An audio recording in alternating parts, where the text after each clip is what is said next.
जय जय जय प्रिय भारत जनयित्री दिव्यधात्री। जय जय जय प्रिय भारत जनयित्री दिव्यधात्री। जय जय जय शत सहस्र नर नारी हृदय नेत्री। जय जय जय शत सहस्र नर नारी हृदय नेत्री। जय जय जय प्रिय भारत जनयित्री दिव्यधात्री।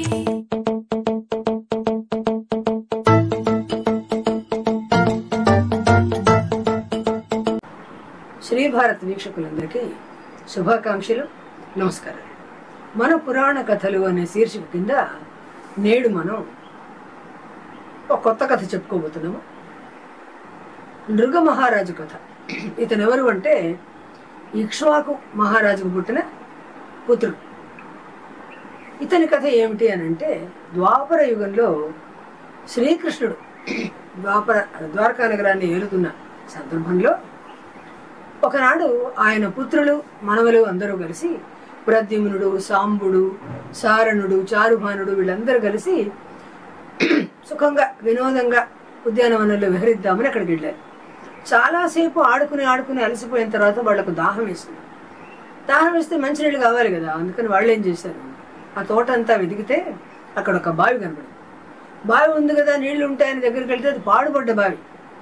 తొంగి చూసారు, ఎక్కడైనా అడుగున నీళ్లు ఉన్నాయేమో చూద్దామని. అక్కడ వాళ్ళకు ఒక విచిత్రం కనబడింది. కొండ వంటి పెద్ద శరీరంతో ఉన్న ఒక పెద్ద ఊసరి వెళ్ళి అక్కడ కనబడింది. ఈ ఊసరి వెళ్ళి ఏమిటి, ఈ బావిలో పడడం ఏమిటని వాళ్ళకి ఆశ్చర్యం కలిగింది. సరే, దీన్ని పాపం బయటకు తీద్దాము అనుకుని తాళ్ళు అన్ని తీసుకుని వచ్చి రకరకాలుగా తమ శక్తియుక్తులన్నీ ప్రదర్శించి దాన్ని బయటకు లాగడానికి విశ్వ ప్రయత్నం చేశారు.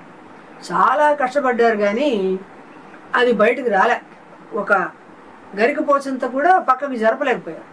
ఇక దాంతో వీళ్ళు ఇదేదో మన వల్ల అయ్యే పని కాదనుకుని కృష్ణ పరమాత్మ దగ్గరికి వెళ్ళి అంతా విన్నవించారు. ఆయన ఆశ్చర్యపోయినట్టుగా నటించి, ఆయనకు అన్నీ తెలుసు, తెలియనివాడు ఆ సర్వజ్ఞుడు, వచ్చి ఆ చెయ్యి ఇట్లా దాని కింద పెట్టి ఆ బావిలోకి చెయ్యి ఇట్లా చాపి గరికపోచం తీసినట్టుగా తీసి బయట పారేశాడు. కృష్ణుడి స్పర్శ తగలడంతో ఆ ఊసరి వెళ్ళి కాస్త పచ్చటి బంగారు కాంతి ఉన్నటువంటి ఒక పురుష రూపం కింద మారిపోయి లేచి నిలబడి నమస్కరించింది. ఇదంతా చూస్తున్నారా చుట్టుపక్కల కృష్ణుడి పరివారము, తర్వాత మిగిలిన జనం అందరూ కూడా చూస్తున్నారు. ఇదేమిటిది అని వాళ్ళు ఆశ్చర్యపోతుంటే, అన్నీ తెలిసిన వాడైనా పరమాత్మ ఈ కథ అంతా అతని చేతే చెప్పించాలనుకుని, బాబు ఇంతగా వెలిగిపోతున్నావు కదా, నిన్ను చూస్తుంటే ఏ మహారాజులాగా ఉన్నావు, కీర్తి ప్రతిష్టలు ధనధాన్యాలు అంతా పొంది విశేషంగా కీర్తి సంపాదించిన వాడిలాగా ఉన్నావు, నీవెవరు, నీకు ఈ రూపం ఎందుకు వచ్చింది, మాకు చెప్పు అని అడిగాడు. అప్పుడు ఆయన తన కిరీటంలోని మణిమాణిక్యాలు శ్రీకృష్ణుడి పాద పద్మాలకు తగిలే విధంగా ఆయనకు నమస్కారం చేసి, ఓ విశ్వాత్మ, మహిత ప్రభావ, మా ప్రభు, నీకు తెలియని విషయం అంటూ ఉంటుందా, నా నోటి నుంచే వినాలని చెప్పు, నీకు ఇష్టమైంది కనుక నా కథంతా చెబుతాను విను అని. నేను ఇక్ష్వాకు మహారాజు కొడుకును, నా పేరు నృగుడు. నన్ను నేను పొగుడుకుంటే అది పాపం అవుతుంది, కానీ నేను చెప్పక తప్పదు. నా అంతటి నేను చెప్పుకోకూడదు, కానీ చెప్పవలసిన పరిస్థితి వచ్చింది. చుక్కలు లెక్క పెట్టచ్చు, ఇసుక రేణువులు లెక్క పెట్టచ్చు, హిమబిందువులు లెక్క పెట్టచ్చు, కానీ నేను బ్రాహ్మణోత్తములకు దానం ఇచ్చినటువంటి గోవుల సంఖ్య లెక్క పెట్టడం అనేది బ్రహ్మదేవుడికి కూడా శక్యం కాదు.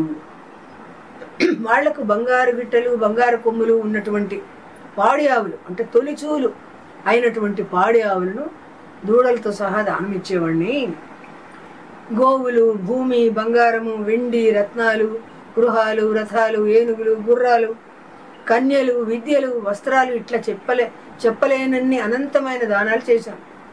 కానీ నా వల్ల ఒక పొరపాటు జరిగిపోయింది. అదేమిటి అంటే, పూర్వం కశ్యపుడు అనే ఒక బ్రాహ్మణోత్తముడికి నేను ఒక గోవును దానం చేశాను.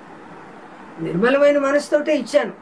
నా కర్మ గాలి ఆ గోవు ఆ బ్రాహ్మణుడి దగ్గర నుంచి ఎట్లాగో తప్పించుకుని వచ్చి మళ్ళీ నా మందలో కలిసిపోయింది. నాకు తెలియక, నేను దాన్ని గుర్తించలేక, గ్రహించలేక అదే గోవుని ఇంకొక బ్రాహ్మణుడికి కూడా దానం ఇచ్చాను. అయితే అప్పుడు రెండోసారి దానం ఇచ్చిన ఆ బ్రాహ్మణుడు ఆవును తోలుకుపోతూ ఉంటే మొదట్లో దానం తీసుకున్న కశ్యపుడు అతనికి ఎదురొచ్చాడు దారిలో. అయ్యో అయ్యో, ఇది నాకు ఇచ్చిన మహారాజు గారు నాకు దానం ఇచ్చిన ఆవు, దీన్ని నువ్వు తోలుకుపోతున్నావా, దొంగతనం చేసావా ఏమిటి అని కోప్పడ్డాడు. అయితే అతను అన్నాడు కదా, నాకు కూడా రాజుగారి దానం ఇచ్చారు, నీకు ఇచ్చారని చెప్తావేమిటి నువ్వు, నా ఆవును పట్టుకుని నీ ఆవు ఉంటావేమిటి అన్నాడు ఆయన. కాదు కాదు, ఇది నావే, రాజుగారు నాకు ఇచ్చారు అన్నాడు కశ్యపుడు. ఈ రెండో బ్రాహ్మణుడు కూడా నాకు కూడా రాజుగారు ఇచ్చారే అన్నాడు. ఇట్లా ఇద్దరు కూడా కలహించుకుని తీర్పు కోసం మళ్ళీ రాజుగారి దగ్గరికి వెళ్ళారు. వెళ్ళేటప్పటికి మొదట గోవును స్వీకరించిన కశ్యపుడు ఏమన్నాడంటే, మహారాజా, ధర్మ మార్గంలో నడిచేవాడివి నీవు, రాజ్యం వేలేవాడివి నీవే ఈ విధంగా చేస్తే ఎట్లా? ఒకసారి ఈ గోవును నాకు దానం ఇచ్చావు, నాకు దానం ఇస్తే అది నాకు తెలియకుండా తప్పించిపోయి మళ్ళీ నీ మందలో చేరింది.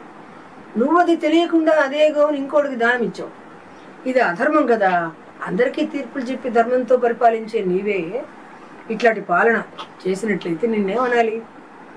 సరే, నాకేమీ అక్కర్లేదు, ఈ ఆవుని ఇవ్వు అని అంటే, నా అజ్ఞానం వల్ల ఈ పాపం జరిగిపోయింది స్వామి, ఈ ఆవును వదిలిపెట్టండి, మీకు 1,000 గోవులు ఇస్తాను, 1,00,000 గోవులు ఇస్తాను అన్నాడు. బంగారు వెండి అన్నిటితోటి అలంకరించి ఇస్తానన్నాడు ఆ నృగమహారాజు. కానీ ఆ కశ్యపుడు ఒప్పుకోలే, ఇది అన్యాయం కదా, నాకు ఎన్ని గోవులు ఇచ్చినా అక్కర్లేదు, మొట్టమొదట దానం ఇచ్చిన ఆ గోవే నాకు కావాలి, లేకపోతే నాకేమీ అక్కర్లేదు అని ఆయన వెళ్ళిపోయాడు. రెండో బ్రాహ్మణుడు బతిమిలాడాడు, నీకు ఇంకా కొన్ని గోవులు ఇస్తానయ్యా, నన్ను వదిలిపెట్టి ఆ గోవును వదిలిపెట్టంటే అతను కూడా ఒప్పుకోవాలి. చివరికి ఇద్దరు కూడా దానం తీసుకున్న గోవును అక్కడే వదిలిపెట్టి వెళ్ళిపోయారు. ఇక దాంతో ఈయన మహారాజు చాలా నిరాశపడ్డాడు. సరే, కొంతకాలం జరిగింది, ఆయనకి చివరి కాలం వచ్చి ఆయన మరణించాడు. యమలోకానికి తీసుకెళ్లారు యమదూతలు. అక్కడ అడిగారు ఆయన, నీవు చేసిన చిన్న పొరపాటు వల్ల ఈ పాపం నీకు తగిలింది, ఈ పాప ఫలితాన్ని ముందు అనుభవిస్తావా, పుణ్య ఫలితాన్ని అనుభవిస్తావా చెప్పు అన్నారు. అంటే ఆయన అన్నాడు, సరే పాప ఫలితాన్ని ముందు అనుభవిస్తాను. సరే అయితే కిందకి వెళ్ళని భూమి మీదకి తోసేశారు. అతను వచ్చి ఎక్కడైతే ద్వారకా నగరంలో ఈ కృష్ణుడి పరివారం అంతా ఆడుకున్నటువంటి తోట ఉందో ఆ తోటలో ఈ పాడుబడ్డ బావి ఉందో అందులోకి వచ్చి పడ్డాడు. ఊసరవెల్లిగా మారిపోయాడు, చాలా పెద్ద ఆకారం.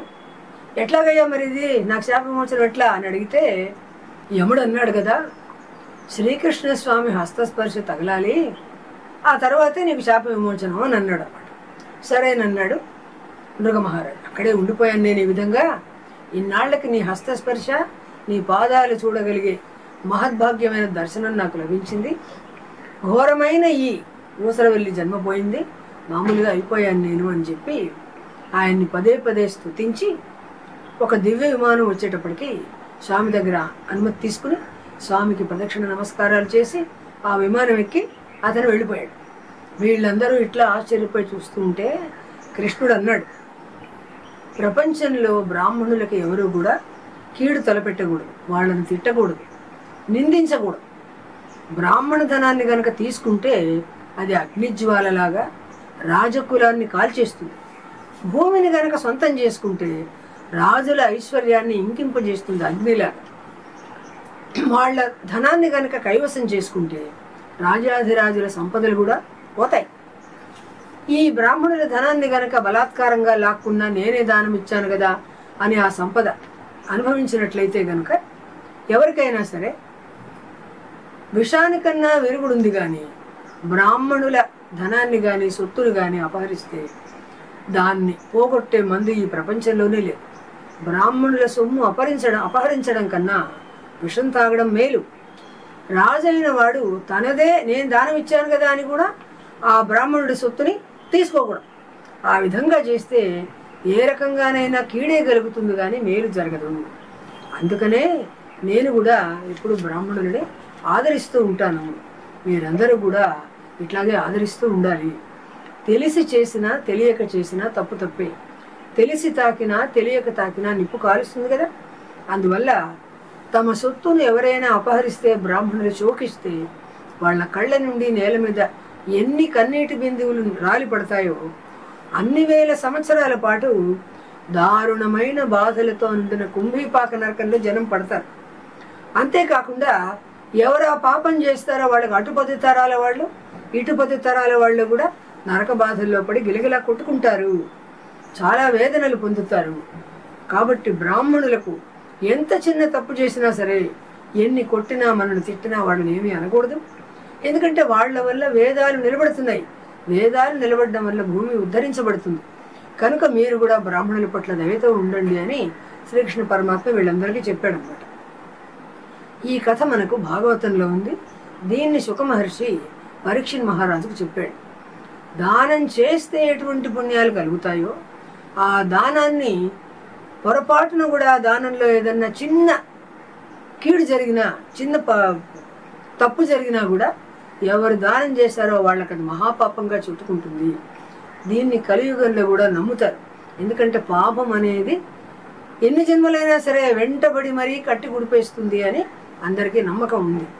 ఇటువంటి పురాణ గాథలు మనం పిల్లలకు కనుక చెప్పినట్లయితే వాళ్ళు ధర్మ మార్గాన నడవడానికి అవకాశం ఉంటుంది. మనస్సు నిర్మలంగా ఉంటుంది. పరిశుద్ధమైన అంతరంగంతో వాళ్ళు ఉండడం వల్ల చదువులు బాగా చదువుకుంటారు. లోకాన్ని కూడా వాళ్ళు ధర్మ మార్గంలో నడిపించగలుగుతారు. నమస్కారం.